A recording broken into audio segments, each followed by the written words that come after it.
Antes da gente começar as explicações desse vídeo, eu quero te convidar para uma reflexão pelo seguinte, olha só. Explicação, na verdade, né? Eu sei que esse canal é muito visualizado por cristãos ou por pessoas que tem vai por um viés, né? Cuja religião vai por um viés cristão, que é o caso de alguns espiritualistas, por mais bizarro e absurdo que pareça, mas kardecistas, até umbandistas mesmo. Então, são pessoas que são muito condicionadas aos dogmas cristãos, né? Ao ponto de vista cristianizado. E acaba que, dessa forma, gente, você fica muito preto e branco, você fica muito polarizado. E quando a gente está falando de mundo, de vida real, de como as coisas realmente funcionam, de pessoas, a gente não pode agir assim. É muito errado a gente colocar as coisas apenas como boas ou ruins. Presta, não presta. Né? Dessa forma, você acaba perdendo muita coisa. Então eu quero deixar claro que esse vídeo aqui não é com a intenção de que você enxergue apenas a parte negativa proveniente de toda essa questão, de todo esse assunto. Estou aqui para te mostrar pontos e você é que vai decidir o que você vai entender disso, o que você vai fazer com isso. De tudo que existe, tem o bem e o mal dentro de si. Eles são intrínsecos, eles não se separam, entende? E por mais que existam aspectos que sejam de fato negativos, tem como você olhar para uma outra perspectiva. É isso que eu quero que você entenda. Mas enfim, vamos falar de simbologia nessa questão do sistema. Primeiro, por que esses símbolos existem? Por que eles são expostos? A intenção dos símbolos deles não é só mostrar para as pessoas a qual lugar eles pertencem, mas também captar outras pessoas que façam parte daquilo também, para que elas se identifiquem e saibam que pertencem, né, ao mesmo grupo, mas também é uma forma de reverência à maior força, né, que se cultua dentro disso. É como se fosse um tipo de homenagem, entende? Um símbolo muito interessante, de que eu particularmente gosto muito, são as máscaras. Não só as máscaras que pegam a cara toda, mas as máscaras como essas que a gente vê em baile de carnaval, baile sofisticado de máscara. E você já deve ter visto inúmeras passagens nas séries, nas novelas, nos filmes, onde sempre ocorre um baile de máscara. Já vou falar daqui a pouco da função da dança, porque a dança também é um símbolo. Mas a máscara, ela tem um símbolo muito importante. A máscara, ela representa a função que você tem dentro da sociedade, a função, a persona que você vai ter que vestir para fazer parte daquilo e para se apresentar e cumprir a sua função, né? As coisas representa as transformações, também as coisas que você vai ter que fingir, ser, usar, gostar, os pontos de vista que você vai ter que fingir defender, né, e de fato ter que defender. E elas falam não só sobre a troca de personalidade em si no processo que você tem que passar, né, para fazer certos ajustes, mas também representa todas as transformações que o membro vai passar ao longo da jornada dele, né, que é eterna. E essas máscaras, né, dentro desse simbolismo, essas máscaras elas podem ser trocadas. Não depende da pessoa decidir o que ela vai usar agora, o que ela vai fazer agora, o que ela vai ser. Os pontos mentais, emocionais, psicológicos que vão ser modificados com esse controle, né, fazendo com que a pessoa realmente troque a cara dela, troque a personalidade, troque o estilo, a aparência, enfim. A máscara tem essa função de representar essas trocas, esse controle, né, bem como a igualdade entre os membros, porque todos...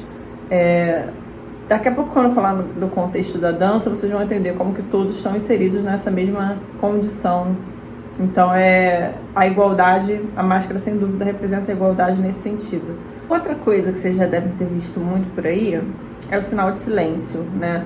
Seja pela palavra, né, escrita com S, H e reticências, seja pela mão mesmo, na boca. E você vai achar muitas representações desse sinal de silêncio, porque ele é um dos símbolos mais importantes, porque diz respeito ao segredo que a gente tem que manter sobre essas coisas, no sentido de não passar informações. Dentro desse contexto, o segredo está acima de qualquer coisa, por isso que é um símbolo tão importante, e você vê muito por aí, né? Porque ele representa também o compromisso do membro, não só com a força maior por trás de tudo isso, né? Mas também com outros membros, com todo o contexto que envolve essas práticas. O segredo, esse sinal do segredo, ele fala muito sobre a negação de pertencimento. Esse sinal de segredo é como uma lembrança de que você vai guardar tudo que diz respeito a esse contexto com a sua própria vida. Você não pode expor, falar e profanar nada referente a isso. Então, o segredo é como se fosse uma lembrança do que você pertence. Agora, esse símbolo que eu acho que é o recordista, não só por ser mais utilizado pelas indústrias, né, pelas grandes empresas, mas também porque ele virou meio que uma modinha, né? Acho que ano retrasado já isso aconteceu, eu percebi isso, que é o olho, que é uma ligação, né, uma representação do olho que tudo vê. E ele representa exatamente isso. E o olho não só representa, obviamente, né, o fato de estarmos sendo vistos, né, observados, estudados, mas ele também é como se fosse um meio, né, de dizer que esse poder maior, né, que ele tá aqui, né, ele tá cada vez mais perto das pessoas, tá cada vez mais dentro da nossa sociedade, dentro dos nossos hábitos, dos nossos costumes. O olho, ele também fala sobre a lealdade do membro, da pessoa que pertence àquilo ali, para com a criatura, né, o ser maior que ele cultua. De certa forma, o olho, principalmente quando representado em questões que envolvem a indústria, ele diz respeito à mão, por incrível que pareça, a forma como esse ser influencia a vida das pessoas, né?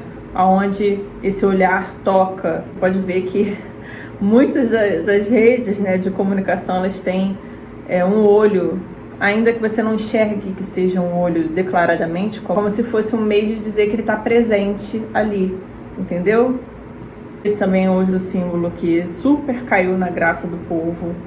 E vocês também têm muita facilidade de encontrar por aí, seja em clipe, em cenário de peça, de apresentação artística, seja ela qual for. Enfim, tá em todos os lugares, o símbolo do infinito, né?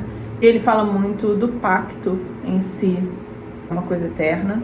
Também sobre a duração do poder dessa coisa toda na vida, poder disso na Terra. Sobre o fato de que os ciclos, por mais que eles se encerrem, eles recomeçam em um outro ciclo. Isso nunca vai parar.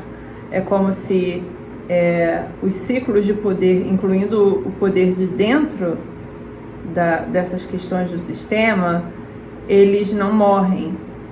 Eles podem, tipo que, tal qual a cobra, né? Eles trocam de pele, eles passam para outro, né? Mas eles não deixam de existir.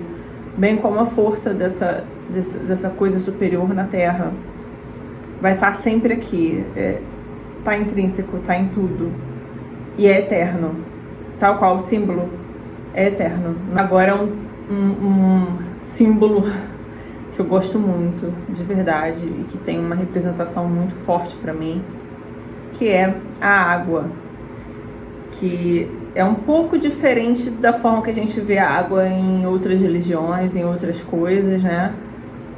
Dessa vez a água, ela tem um sentido negativo. A água, ela realmente representa a dor. Isso é um pouco bizarro, né? Porque quando a gente fala de água, a gente tem um monte de sensação, né? Geralmente trazida por outras religiões, ainda mais aqui no Brasil, né?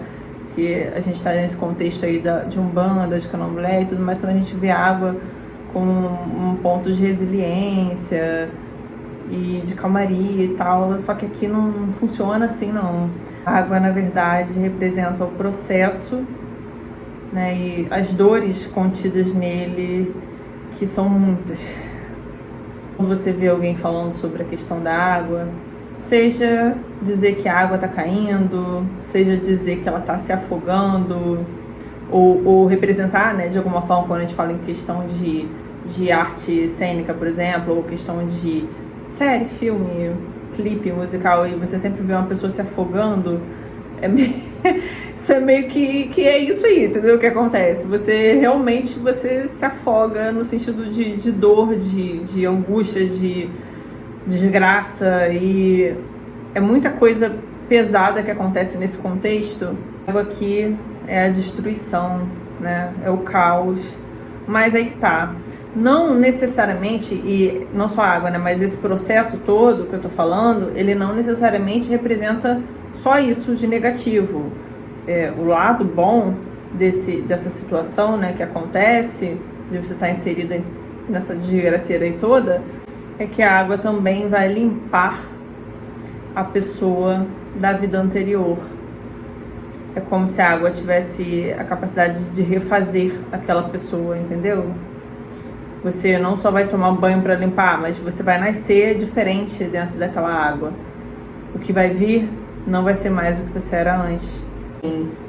Quem consegue passar da água muito facilmente vai passar dos outros processos, né? A água enquanto símbolo, vamos colocar aqui que seja um clipe, por exemplo, um clipe de música.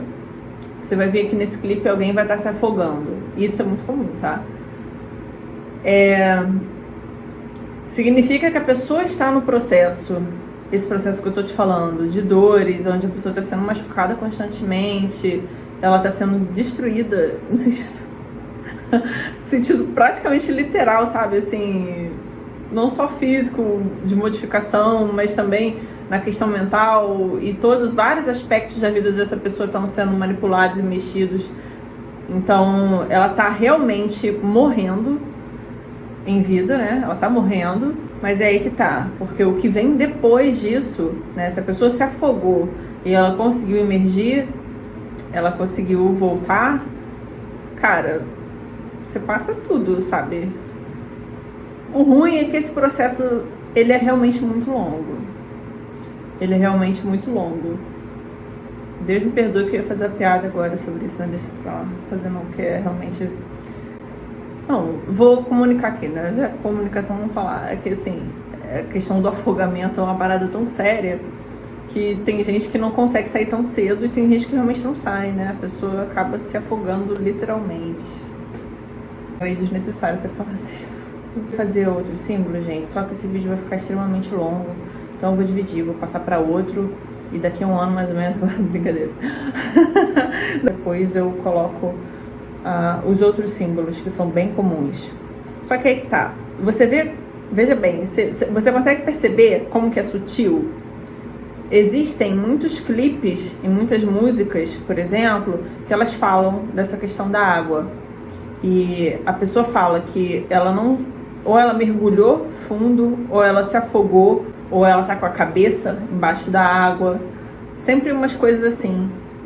Ou a água caiu e inundou. São umas coisas que, de forma simplista, você vê como algum tipo de poesia, né? Você coloca aquilo ali até na simbologia romântica, porque tem essa questão da água, a natureza e tal. Só que se você parar para ler a letra de fato, você vai ver que não faz muito sentido, entendeu? Isso aí depois eu faço também em outros vídeos, se vocês quiserem. Porque você vai pensar, pô, a pessoa tá falando que tava sentindo dor, não sei o que, de repente a cabeça dela tava embaixo da água. Por que a cabeça dela tava embaixo da água, sabe? Não faz sentido algum. Mas é isso. É porque, literalmente, você tá tomando no cu, né? Você tá se ferrando ali todo, tá sendo afogado, literalmente. A intenção é realmente te matar para que você ressurja. Mas aí que tá. O problema é o seguinte. Aí você me pergunta, né? O matar é uma analogia? O matar é um sentido figurado? Nem sempre. Depende. Né? Tem vezes que o matar realmente É o que eu falei, né, agora há pouco. Se você aguentar o processo, legal. Aí morreu uma parte sua e você nasceu outro, mais forte, de acordo com o que foi proposto ali e tal. Agora, se você não suportar, realmente o risco de você morrer mesmo, morrer e ser enterrado, literalmente é fato, gente. A gente vê isso aí o tempo inteiro. Agora você pode começar a enxergar certos símbolos que estão espalhados por aí, né? Entender qual é a razão deles estarem presentes, né? Por que tá ali? É isso, uma representação, uma forma de carinho, uma forma de serventia, uma forma de demonstrar lealdade, demonstrar o propósito ao que você está servindo. É uma sinalização de pertencimento, de lealdade, de propósito. Acho que é isso, é por aí. Enfim, assim como tantas outras religiões, né, gente? Não vamos aqui botar na cruz também, né? Porque, assim, o tempo inteiro, ainda mais aqui no Brasil, que é um lugar tão religioso, as pessoas estão falando de Jesus o tempo inteiro, estão falando de Deus, estão falando de Iemanjá, enfim. O tempo inteiro está falando de um monte de religião. E isso é só mais uma forma de falar de uma outra religião, né? Que não é tão comum assim, mas tá aí. Tá aí, tá por trás de grandes coisas, na verdade. É isso, gente. Por hoje é só. Até a próxima com continuação desse assunto. Um beijo grande para vocês e uma ótima semana. Até!